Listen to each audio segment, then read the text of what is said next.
Bonjour, je suis Madame Danielle Donna-Fologo, présidente de l'ONG Ivoire Développement Durable, appelée le plus souvent Ivoire Dédé. Il faut dire qu'on a tout de suite été partenaire officiel du ministère de l'Éducation nationale. Et là, c'était la direction des cantines scolaires. Avec l'assistance et l'aide à des groupements ruraux, en majorité de femmes, on essayait de faire en sorte que ces groupements ruraux augmentent leur production, maraîchère ou vivrière, etc.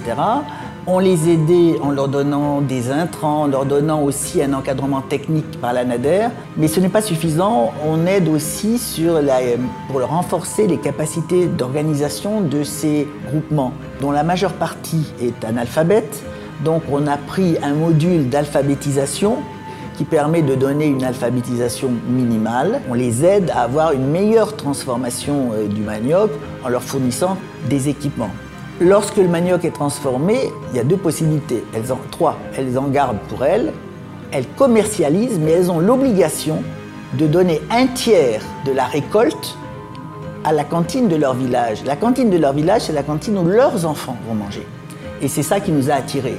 C'est la jonction, si vous voulez, de l'alimentation scolaire qui pose un énorme problème en Côte d'Ivoire et les productions des communautés locales.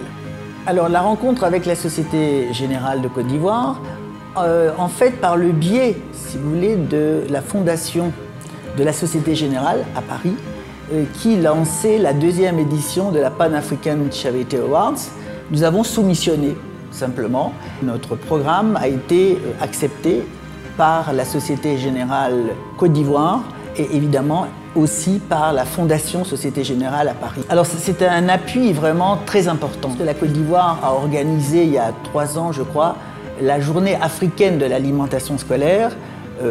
Tous les pays africains ont présenté un projet ou une expérience qu'ils menaient chez eux. Et la Côte d'Ivoire avait choisi de présenter justement ce projet qu'on avait mené dans d'autres villages.